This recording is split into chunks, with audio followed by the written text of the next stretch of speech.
When you hear ICE is trying to purchase a warehouse on the east side, what was your initial reaction?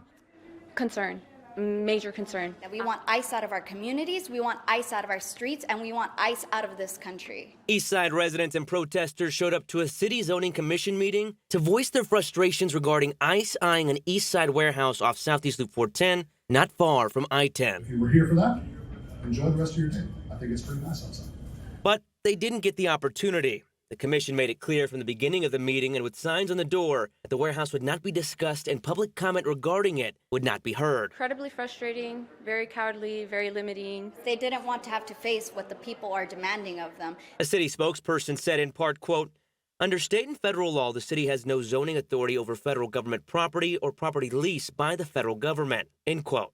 This is Oakmont 410, the property in question. We wanted to come out here and get a layout of the area, and we found just across from the highway is an apartment complex that neighbors a school, which TEA has ordered to close due to unrelated issues, academic issues. And then just past these trees and structure is a community park. However, if you zoom out on a map, there's Sam Houston High School, Davis Middle School, an HEB, a Walmart, and several churches, all within a few miles. We need to file an injunction related to the federal government not doing an EIS, an environmental impact statement, in order to ensure that there is consideration for the environmental impacts of a detention facility of that size and magnitude on the community. The news of ICE moving in has Democratic leaders trying to find a way to stop or at least slow down the process. Well, we all know that having ICE in San Antonio is the wrong thing to do. According to reports from the Washington Post and Dallas Morning News, San Antonio's immigration facility would be a processing site with up to 1,500 beds, not a mega detention center. The timeline on events to come is not clear. However, it is clear that there is little to no communication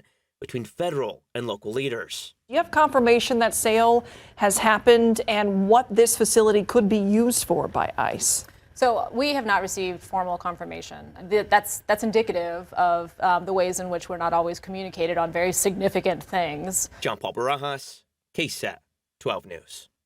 Now, we have also reached out to Republican County Commissioner Grant Moody in Precinct 3. His office did decline to comment, but said that they are watching developments closely.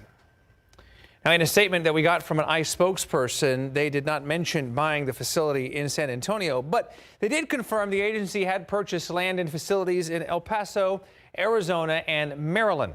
Their statement said, in part, quote, 70% of ICE arrests are of illegal aliens charged or convicted of a crime in the U.S. Thanks to the One Big Beautiful Bill, ICE has new funding to expand detention space to keep these criminals off American streets before they are removed for good, end quote.